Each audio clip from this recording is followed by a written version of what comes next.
Voilà, donc c'est Sidi Lamine Ndoye, le secrétaire général du SUTSAS. Donc aujourd'hui, nous sommes réunis ici pour élever notre voix et nous faire entendre sur un événement qui a fini de faire le tour du pays, un événement relatif au détournement perpétré dans le service de l'agence comptable de l'hôpital Mame Abdou Aziz Dabakh de Tivaouane. Les travailleurs réunis autour de l'intersyndicale, après leur réunion, ont décidé de faire un sitting, un port de brassard rouge et un point de presse. L'objet de ces actions n'est rien d'autre que demander que les clarifications soient faites, les responsabilités soient situées et que nous demandons la possession du rapport de contre-expertise qui a été mené par les services du ministère des Finances après l'interpellation de l'AC qui avait refuté lors du conseil d'administration les récriminations et les allégations soulevées à son encontre. Au demeurant, un syndicat a pour objet de défendre les intérêts matériels et moraux des travailleurs. Dans les intérêts matériels, c'est tout ce qui est immobilisation et c'est tout ce qui est mobilier. Il nous revient même de protéger les bâtiments et les outils du travail sur lesquels nous travaillons. Il nous revient aussi de protéger l'argent de l'hôpital parce que,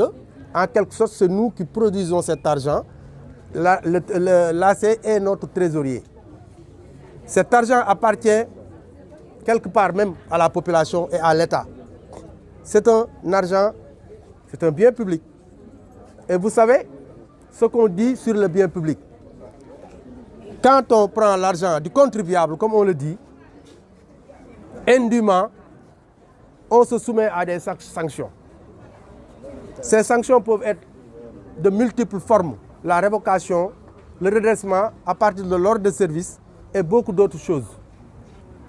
Mais nous, ce qui nous intéresse, c'est que cet argent soit aujourd'hui dans les caisses de notre comptabilité. Mais deuxièmement, il faudrait dorénavant, même pour celui qui va le remplacer, qu'il y ait beaucoup plus de vigilance et une organisation administrative et comptable au niveau de la trésorerie. Les syndicats défendent tout le monde, y compris même ceux qui sont dans la direction. Mais encore faudrait-il qu'ils soient dans le droit. C'est aujourd'hui l'objet de notre rencontre et je pense que le cri de cœur est passé. Nous attendons le rapport de contre-expertise,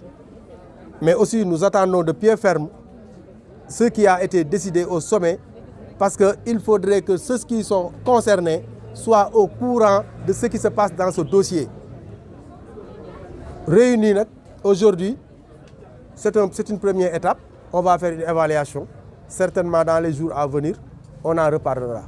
Et je vous remercie. Est-ce que vous avez saisi des autorités compétentes telles que la direction, mais aussi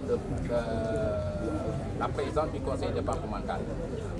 La direction, effectivement, nous avons eu à rencontrer 2 fois la direction sur un objet concernant cette affaire de l'agence comptable. Les explications que la direction nous a données ne nous ont pas du tout convaincus parce qu'en réalité, la direction était sur le même pied que nous. Parce que c'est une affaire qui concerne le ministre des Finances dans le cadre de la contre-expertise parce que l'élément incriminé est un agent du ministère des Finances. Mais la direction, on l'a interpellé. Maintenant, le président du conseil d'administration, il ne revient pas peut-être aux travailleurs de l'interpeller, mais il revient à la direction de l'interpeller. Parce que la présidente du conseil d'administration est le responsable de tutelle, administrativement parlant, de l'hôpital. Elle aussi, d'après certaines informations que j'ai reçues, en tant que membre du conseil d'administration, elle s'attelle à convoquer une réunion du conseil d'administration dont l'objet sera exclusivement sur ce problème de l'AC, mais aussi sur le problème de niveau 2 de l'hôpital. Vous savez, ce problème a caché beaucoup de choses dans cet hôpital. C'est ce qu'on appelle en journalisme le contre-feu. Ce problème de détournement de l'AC a caché beaucoup de bonnes choses dans cet hôpital, entre-temps. Mais à chaque chose son temps, on essaie de gérer ces problèmes Et Inch'Allah, vous allez revenir ici, on va parler d'autres choses que de détournement. Parce qu'on aurait souhaité vous parler du niveau des performances de l'hôpital. On aurait souhaité le parler. Mais aussi des difficultés de l'hôpital, des conditions de travail difficiles. Mais comme on le dit, le thème de l'actualité, c'est ce détournement. Et quand tu parles d'autres, tu passes à côté. Ou tu seras inaudible. Parce que personne n'écoutera ce que tu diras tant que tu n'auras pas parlé de cette affaire-là. Parce que c'est le thème. C'est ça quoi. Man la Moustapha Gueye, secrétaire général adjoint bu Sintras fii ci hôpital bi comme ni ko monsieur Ndoye waxee rek tey daje bi li ko waral travailleurs yëpp génn fii ci taatu garab gi ñëpp xam nañ li ko waral mooy coow li nga xam ne am na ci hôpital bi ça fait des mois te personnel bi amuñu benn explication moo waral daje bi il faut le préciser parce que dañ fi affecté benn nit hôpital dund ay difficultés yu méttee ay jafeñ-jafeñ am na ko wax sànq li ñu gën a naqare mooy gàmmu Tiwaawan jàll au moment où les gens souffraient ñuy lekk suñu xaalis ñu xëy ñu ni nit kooku affecté nañu ko c'est vrai Sidi l'a dit administration rencontré 2 fois yoo xam ñun ñoo ko sollicité directrice wax nañu carrément def na li mu war a def day xaar contre expertise ñun ay syndicat lañu ay travailleurs lañu ñun kayit buy jógee ci kaw ak bu jógee ci suuf ñun du ñu intéressé daanaka xam nga ñun lu ñu intéressé meilleures conditions de travail kenn bañ a luubal suñu alal ba tey ñun ci loolu lañ taxaw suñu xaalis na leer un beau matin ñu yeewu ñu ni kooku affecté nañ ko dañ koy yóbbu faneen pour mu dem fa ñu jàpp ni nit bu nekkee ci mbir di ci yëngatu ñu tuumaal ko fa dara avant mooy dem war na mën a leeral loolu d'autant plus que loolu ci auditu 2021 la et 2022 bu demee bu ñu defee 2022 fekk moom concerné ko woon on va s'adresser à qui ñuy wax comme ministère des finances la dépendre ñun suñu compétence àggul ci saisir leen ñoom ñun administration la am di wax ak ñoom ay syndicats lañ am moyens yi ñu am mooy moyen de lutte génn sitting bu ñu amul li ñu bëgg ñu grève bu ñu ko deful ñu passer à la vitesse supérieure ñun foofu lañ toll pour le moment. loolu daal ci guddal ak ci gàttal mooy càcc gi na leer dañ cee tuumaal nit mu leer kenn lañ tuumaal c'est l'ACP le comptable principal il faut oser le dire fii kenn waxu fi lu fi nit waxul ñun li ñuy wax yëpp mi ngi ci média yi mi ngi ci rajo yi ñooñu ko gën a xam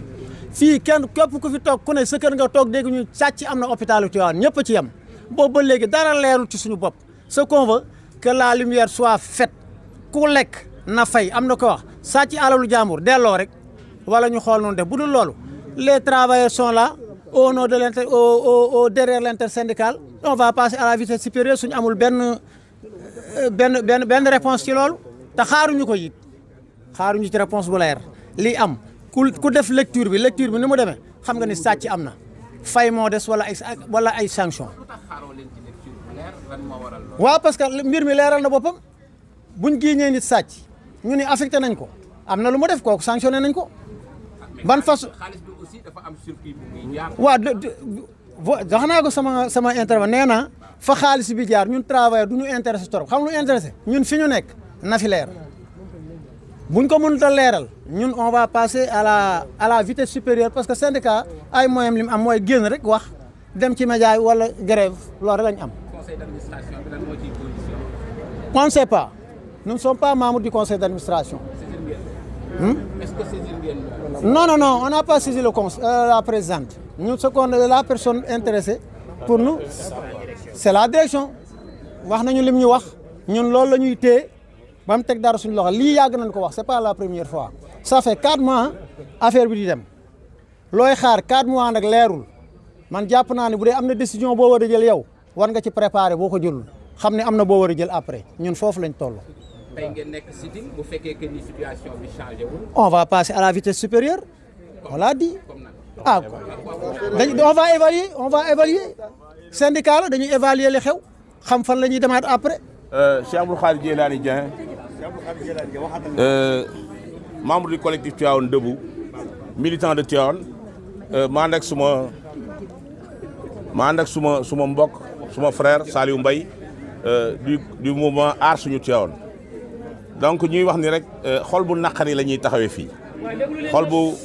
xol bu naqari parce que bi ñu àggee ci waxtu wu nga xamante ni hôpital Dabakh gis nañ ni ñi fiy liggéey ku ne xam na ni dañuy daj ay coono ndax mooy suñu ñaareelu kër ñaareel bi mooy nit ñi nañu xam ni du lii lu bees moo ñu indi ci hôpital bi dañ ko xeexal ay yoon dañ ko xeexal en 2017 boobu centrale oxygène bi fi nekk nga xam ni mooy may nit ñi lu ñu nokkee amoon na jigéen ju jóge woon Cilmaxa ñàkk fi bakkanam ak ay doomam keroog intersyndical yi fi nekk dañu daje woon et ñun ñu ñëw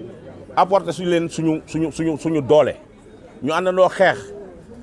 pour hôpital Dabakh am scanner ñu àndandoo xeex pour centrale oxygène bi am câble générateur buy jar ci yooyu jamono fukki millions ñu àndandoo xeex parce que boobu bëgg nañu defaraat bâtiment yi ca ginnaaw mën fa di entrer yokk par exemple seen i département parce que gis nañ ni coono yi ñu doon daj gis nañ ni ñu ngi ànd ak ñun ci xeex bu méttee métti waaye gis nañ ni it personnel bi coono yi ñuy daj soo leen indilee malade